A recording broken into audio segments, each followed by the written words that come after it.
Hi everybody, my name is Alicia. In this lesson, I'm going to talk about simple present tense in English. Let's get started. Okay, I want to begin this lesson by looking at when to use the simple present tense. There are 2 points I want to focus on. Number 1, we use simple present tense to share facts. So facts refers to information that is always true. For example, I speak English. In this sentence, speak is simple present tense. In this example, he works in New York City. This is a fact, just information that is true. Works is a simple present tense verb. In one more example, they don't live in France. Don't live is simple present tense, but it's just a negative. They don't live in France. So these are examples of simple facts. We express facts with simple present tense. The second use of simple present tense is to express regular actions. So especially this is for items in a schedule or a timetable. When I say schedule or timetable, I mean, for example, something that happens every day at the same time, or every week, or every month, or every year. So it's something that we understand happens regularly. So, for example, I visit my parents every month. In this sentence, visit is a simple present tense verb, and we know that this is a regular action because we have this expression in the sentence, every month. In the next example, the bus leaves at 3 p.m. Leaves is in simple present tense. This is part of a timetable at 3 p.m. So we can understand this is part of a bus schedule. Finally, he doesn't call me every day. He doesn't call me every day. Here, again, we have a negative expression. He doesn't call is in simple present tense. It's a negative expression. And here we have every day. So this shows an action that does not happen every day. So these are the 2 ways to use, or the 2 times to use, simple present tense. Next, I want to talk about how to make simple present tense. First, let's look at how to make statements. I've broken this into positive and negative statements. First, let's take a look at how to make positive statements. We need to think about the subject of the sentence. When we're making basic statements, there are 2 ways to approach it.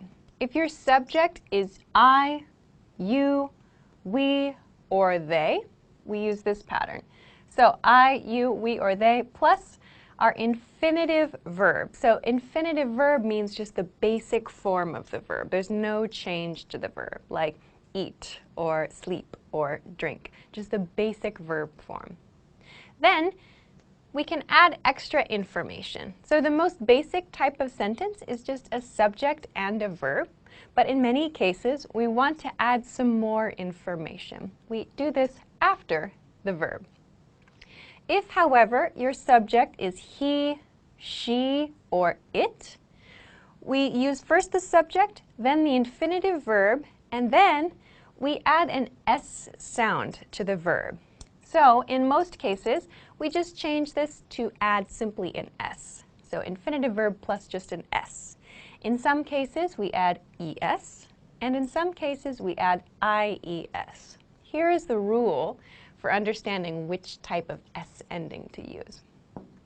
We add ES, this ES, for verbs ending in double S, so SS, for verbs ending in O, SH, CH, TCH, X, and Z. So if the infinitive verb ends in one of these, we need to add ES when our subject is he, she, or it in a simple present tense statement. If your subject is I, you, we, or they, there's no change to the verb. So this is kind of a tricky point to keep in mind. This will get easier with practice to remember. Then, about this point, this IES ending. For verbs ending in a consonant, so consonant means the letters the letters that are not A, E, I, O, and U, and sometimes Y. But for verbs ending in consonant plus Y, we remove the Y and we add IES. So I'll show you an example of this in just a moment. So this is how we make positive statements with simple present tense. Let's kind of compare this then to making negative statements. When you want to make a negative statement, again, there are two kind of patterns to follow. Again, the subject is very important here. So if your subject is I, you, we, or they, we include don't before the infinitive verb. So yes, you can also use do not, but in everyday speech, we use this reduced don't typically. So do not sounds a little more stiff, a little bit more formal. We typically use don't in everyday speech. So I don't, or you don't, we don't, they don't, plus infinitive verb. So again, no change to the verb. And then in some cases, we add some extra information at the end of the sentence. The other pattern is the he, she, or it subject pattern. If the subject is he, she, or it, we use doesn't. So doesn't is the reduced form of does not. So he doesn't, she doesn't, it doesn't, plus infinitive verb, no change here. So when we make a positive statement, we need to add an S sound to the end of the infinitive verb. When we're making a negative statement, we do not need to make any changes to the verb. Just a plain infinitive verb is perfect, it's fine. And then we can add our extra information after the verb. So, with this information in mind, let's practice making a few sentences with these examples. So, our first situation, our first example, they something every day. If I want to use the verb cook in this expression, what should I do? First, I need to look at the subject of the sentence, they. I'm using they in this pattern. This is a positive, I know, because there's no not here. So I follow this pattern. My pattern when they is the subject is just infinitive verb plus extra information. So I know this should be cook. They cook every day. This is the correct sentence. The next example, she something reports every month. My verb here is write. So I look at my subject. My subject is she. I know from my hint this is a positive sentence, so there's no not here. So I can go here. So she is my subject. Infinitive verb plus an S sound. I know that. So which S ending should I use? My verb here is write. It doesn't end in any of these spellings, and it doesn't end in consonant plus Y, so I know I should use just a simple S ending. She writes reports every month is the correct sentence. She writes reports every month. All right, on to the next example. He something, a car. So here, my clue is not have. So my clue, my hint here, tells me this should be a negative statement. So I'll start my search here in the negative section. I see my sentence, my subject is he. So I know I should use this pattern. He plus doesn't plus infinitive verb. So again, no change to the verb in a negative statement. That means I can use doesn't plus have to make a negative. So the final sentence becomes, he doesn't have a car. He doesn't have a car. All right, one more example. She something internationally 4 times a year. Internationally. So internationally means outside her country or outside the place where she lives. So my verb here is fly. I see that this is probably a positive statement because there's no not here. So fly And my subject is she, okay.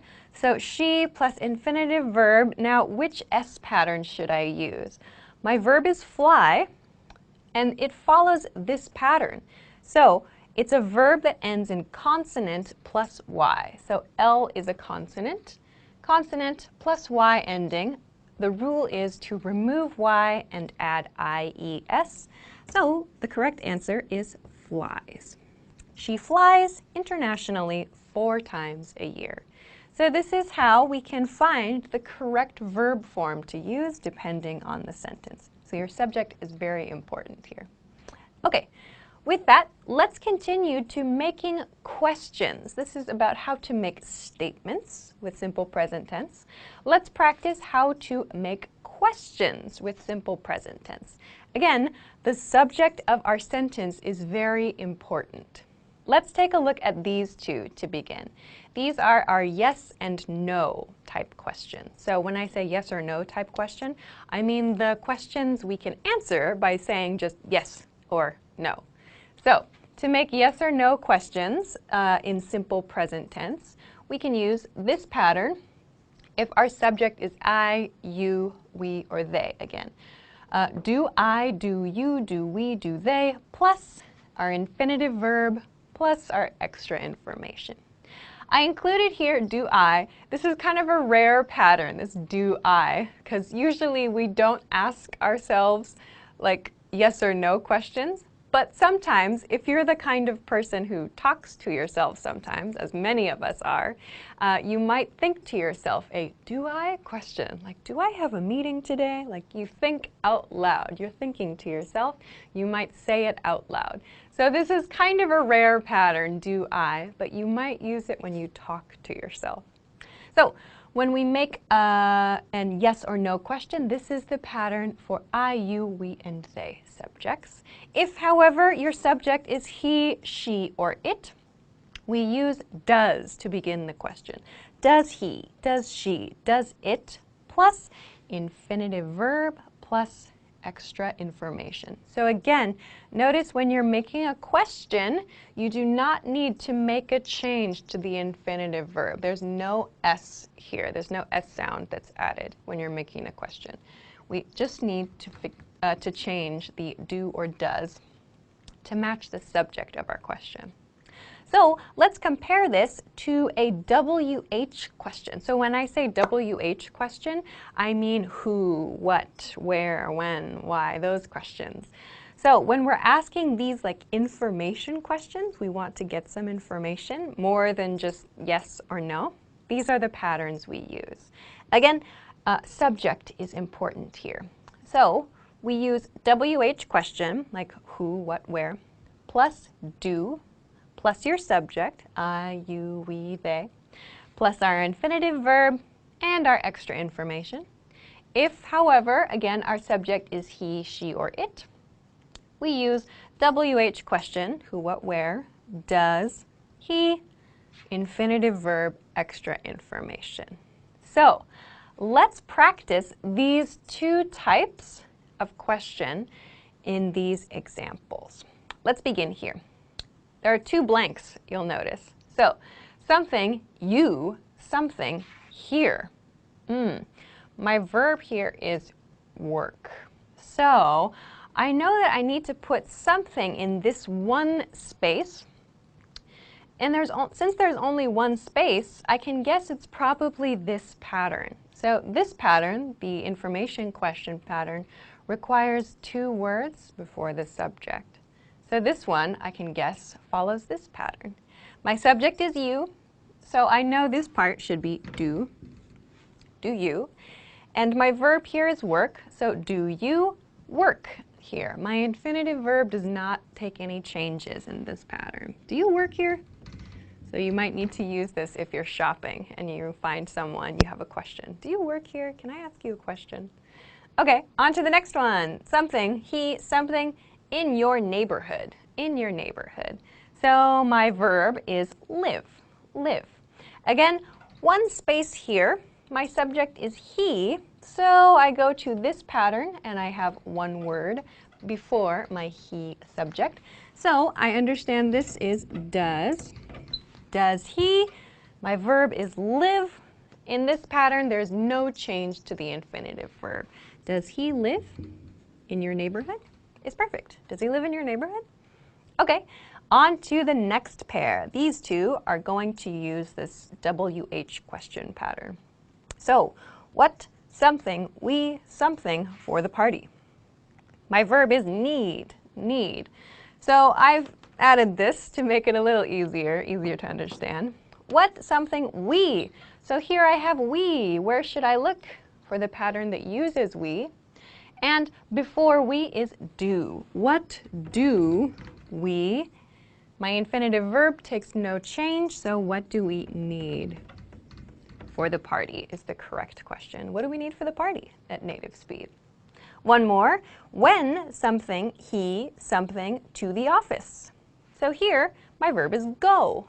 Go. Again, my subject here is he, so I need to look at this pattern. Before he is does, in between my question word and my subject. So, when does he, my verb go, takes no change in this pattern. When does he go to the office? When does he go to the office at native speed? Okay, I want to end this lesson with a couple of kind of extra examples.